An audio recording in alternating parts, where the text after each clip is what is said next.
Welcome to this week's session of Fridays on the Farm. Today we're going to talk about replacement heifers.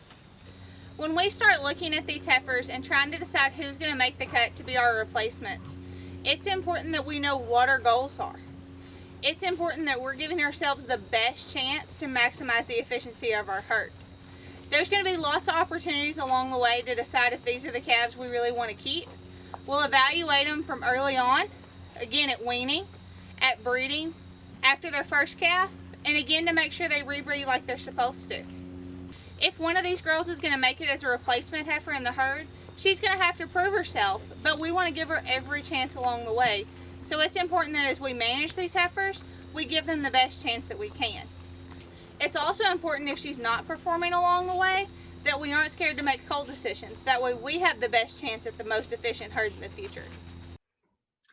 As we talk about general goals for these developing heifers, we want them to reach their puberty a little over a year old, or at least by the time they're 14 months. We also want them to have a high percentage of conceiving early on in their breeding season. That's going to be a key sign of how fertile they're going to be. We want them to be structurally large enough at calving that they can minimize any difficulties. Heifers have a really bad reputation, but as producers, we can minimize that risk. We want these heifers to rebreed back in a really timely manner, and we want them to raise a solid calf into weaning. These girls are the future of our herd, so we want the best possible options we have. In selecting the right heifers and growing them properly, getting them bred early in their first breeding season can have a long-term positive impact on your cow herd production and your profitability. One of the key decisions that producers have to make is, do they want to raise their heifers or do they want to purchase them? As producers, they have to slow down and evaluate their replacement heifer enterprise separate from the rest of their cow-calf herd. It's important to recognize that there are some strengths and weaknesses depending on which option you want to go with. If you want to raise these heifers, it's going to require additional management, labor, facility, feed, and other resources. And the total cost is going to be a lot higher to develop this heifer. And it's important to raise the advantages of their home-raised heifers versus that cost. When you're looking at the cost of a home-raised heifer, the things you need to think about is what's it going to cost to feed this heifer? What about her veterinary costs? We're going to have to buy vaccinations, things like that. Are you going to have to buy a certain bull for these heifers? Are you looking at AI in them? What's your opportunity cost of the time that you're spending in labor and resources on these calves? What are your pregnancy rates going to be for that first breeding? If you're looking at AI, are you spending more money on somebody who has a lot more experience in AI, or are you capable of doing this yourself? Death loss is another factor. We all know that things happen on the farm. It's not the fun part of it, but it's the reality. Then you're looking at coal income. Just because we pick this heifer out at weaning doesn't mean she's going to make it for the long haul. What's her initial weight and what's her growth rate going to be? What's it going to cost to feed this heifer? What's her value at weaning to sell her now versus hanging on to her until later? The Arkansas Beef Improvement Program has assisted several cow-calf producers in evaluating their replacement heifer programs. Most of the results indicated that most producers were spending around $720 per head to raise these heifers. So the question you have to ask yourself as a producer is your heifer worth $728? If not, maybe purchasing a heifer is a better option for you. If you're deciding on purchasing a heifer, things you've got to keep in mind is disease control. If you're bringing in an outside heifer, do you know that you're not bringing in anything with her? The second question is, where are you going to find them? Everybody's picky. Everybody has their own style of what they like and don't like. And it's important that you find the quality and the type of heifer that you want that fits your farm. You also have to consider the time it takes to find the right one. Once you find them, do they have a consistent supply? Is this a farm that raises several so that every year you can come back and buy what you need? Or did you get lucky and find one? The other factor to consider is that you have genetic control over your herd. These heifers are the future of your herd. By purchasing, sometimes you have a chance to expand those genetics, but it's also important that you're keeping track and not bringing in genetics in that you don't want. By purchasing heifers, you are freeing up a little bit of resources because some of that work's already done. As we talk about expanding genetics, this also gives you a chance to make big changes faster. For instance, if you're wanting to change up the whole look of your herd, Not only is buying your bull really important, but what kind of heifers are you bringing in for that future herd? The next question you have to ask yourself is, when do you plan on calving out these first calf heifers? Some producers are going to argue one way or the other. Some people like 2 years old, some people like 3 years old, but at the end of the day, it's your own decision. The question's important though, because deciding how you're going to manage these heifers is critical depending on when you intend to calve them out. With really small profit margins that are happening right now in the cow-calf industry, improving your production efficiency is incredibly important. If we breed these heifers as long yearlings to calve as 2-year-olds, it's going to mean an extra calf in their lifetime. Whereas if you wait till they're 3, you've lost that chance at 1 calf. In general, most beef heifers are managed to calve somewhere in those first 2 to 3 years. Sometimes those heifers that we bred to calve closer to that 2-year-old mark are going to have more problems having those calves than if we wait till they're 3-year-olds. If they're 2-year-olds, their pelvis is smaller, so they may have more difficulty having that calf. But cows calving at 2 years old in the long run, however, tend to recover and surpass the cumulative performance of those calves that had their first calf at 3 years old. There are several other things you've got to think about. Your 3-year-old calves are going to be more sexually mature, so they're going to have a higher conception rate. But then they may also not fit into your closed breeding season. The quicker you have calves, the quicker you can decide what is her level of production and is she worth that return on investment. Cow-calf herds that have spring and fall calving seasons can shoot to calve at approximately 2.5 years old. These heifers born in the spring are bred at approximately 15 to 17 months old to calve in the fall, and vice versa. This system does allow, if you have any late heifers, maybe they didn't breed when they were supposed to slip back into that next breeding season if you wanted to give them a second chance. But we'll talk about that more in a little bit. Selecting the right replacement heifers starts pretty early on. We want to start looking at these girls from the time they hit the ground to see which ones might be the right potential fit for our future herds. One of the first things to consider is the genetic merit of their parents. Are they the kind of cows we want to keep at our herd for the long run? So do we want to keep their genetics through those future generations? What bull did you turn out on those cows? Was he a bull that had strong maternal traits? Did he have a strong maternal milk ability? The next thing we want to keep in mind is, how do we keep those calves healthy? And one of the first things to do is, what's the body condition score of those cows? Are we feeding them enough that they could do their jobs as mamas and keep producing enough milk so those girls can grow? We want to keep those heifers at a body condition score of 5 to a 6. That way we know they're growing, but they're not getting excessively fat. Excessively fat calves can have trouble with udder development, which is going to hurt their chances of reproduction in the long run. The other factor on keeping them healthy is making sure you have a strong vaccination program and parasite control program. If you've got questions about what to vaccinate these girls with, just give us a call at the office and we can help you with a vaccination plan. Regardless of whether you plan on purchasing them or raising them yourself, selection is the key. When you're selecting these heifers, you're selecting the best of the best. Those cows that are all right probably aren't the ones that you want to be building your future out of. At weaning, we're going to evaluate each heifer for her weight, height, body capacity, structural soundness, how healthy she is, and anything else that you consider to be really important in your operation. For instance, maybe this heifer's out of one of your best cows. Maybe this is a cow that's older, she's been proven for several years, and maybe you aren't sure how much longer you're going to have, but this year she had a pretty nice heifer. She would be one that would be on my list to take a harder look at. If that heifer has any of these things that aren't exactly what you want, she wouldn't be on my list. If she's unsound at all, she would automatically be culled. You also want to take into consideration that heifers that are overfat at weaning might not make the best mothers. We also want to select against any of the extremes. We don't want extreme muscling. We don't want extreme frame sizes.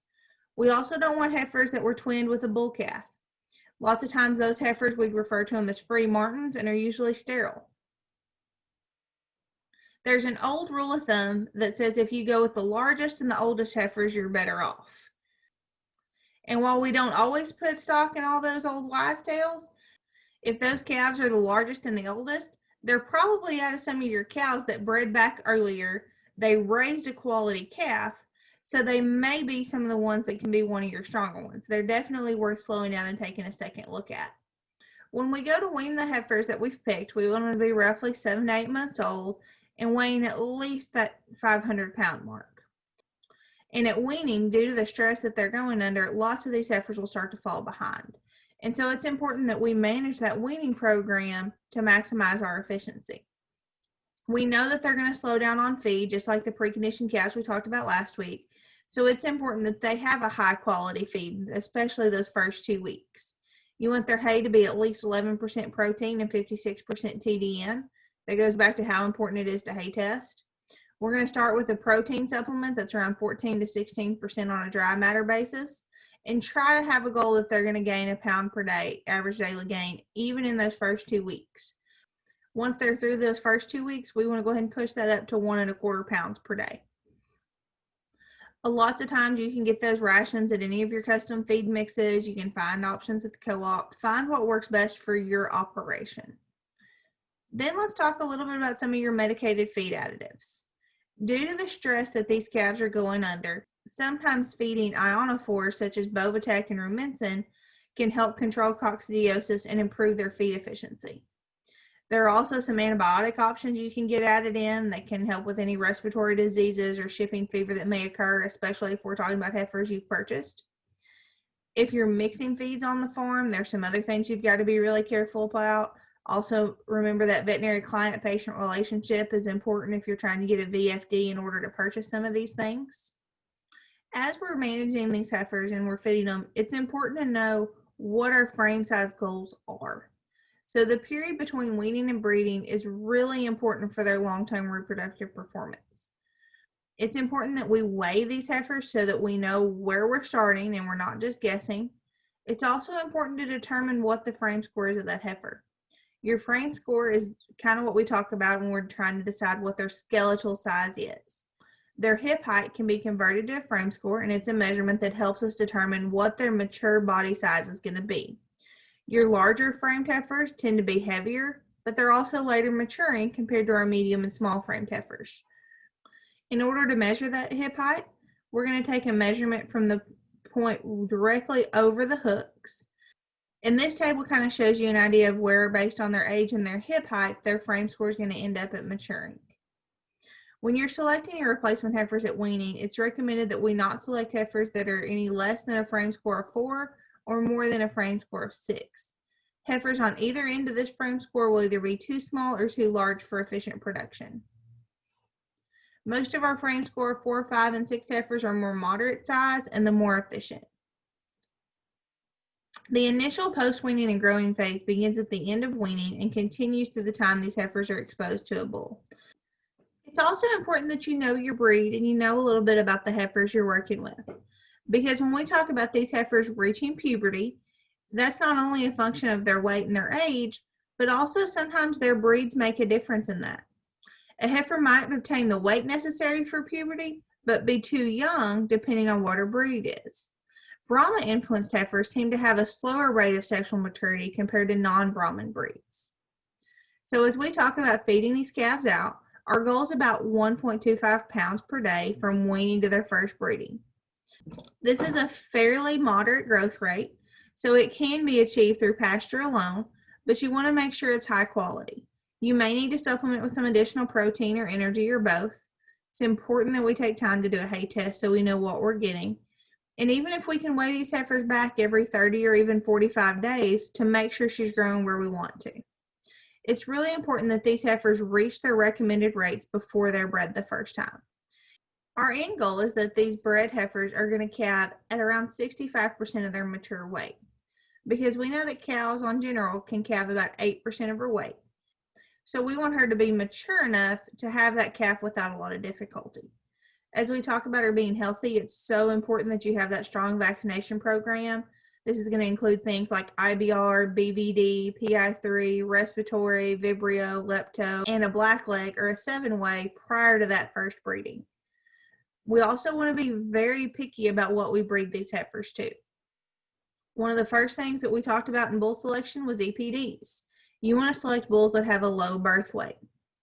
Lots of times folks have said that if they select young bulls, then they're going to be okay. Sometimes that's true, but it's not always true. Those yearling bulls don't always sire the smallest calves. So by using bulls that aren't proven, there is a risk associated with that. And that's when those EPDs can be your best friend as you're trying to pick a bull for these heifers. We also want to consider risk of injury. Our heifers are smaller. We don't want that bull to be any more than 170 to 180% more than that heifer's body weight. So if she's 800 pounds at the start of the breeding season, that bull shouldn't be more than 1,400 pounds.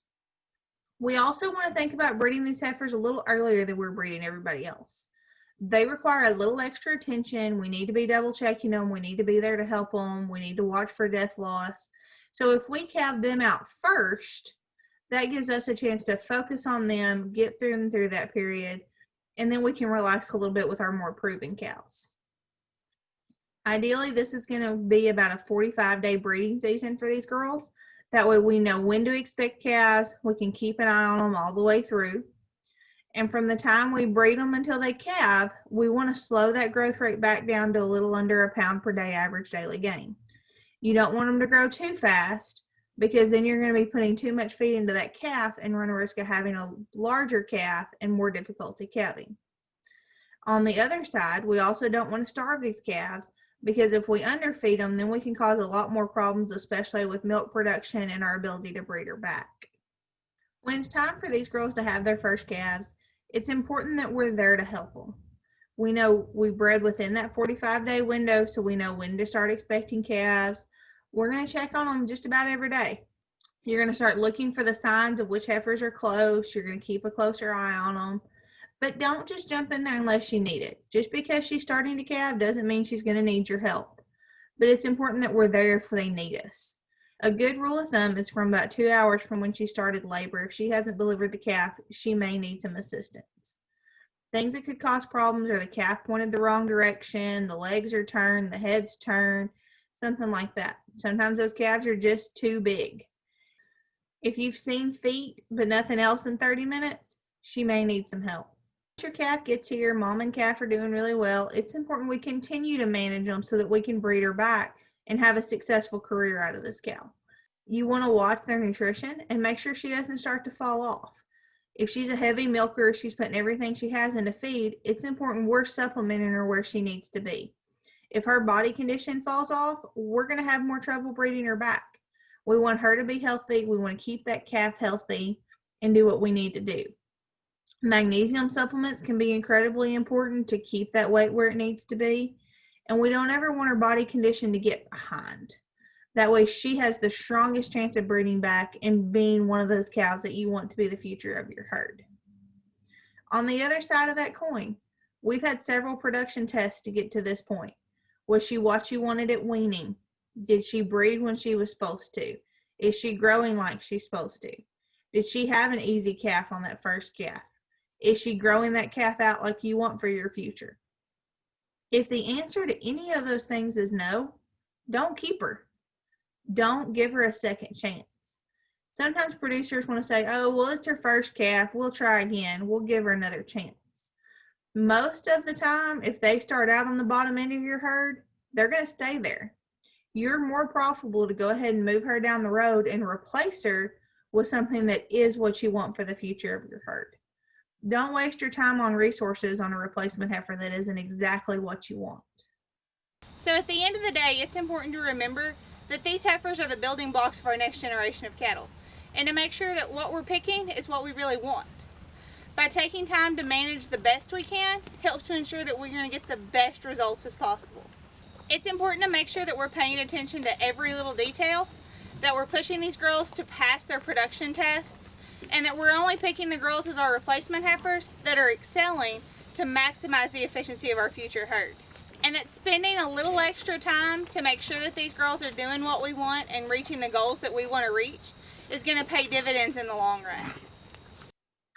We do have a fact sheet. It's fact sheet 3076 on our website. You can find that link here if you need more information.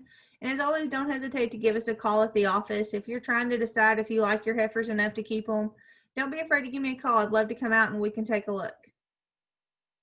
Thank you for joining us for this week's session of Fridays on the Farm.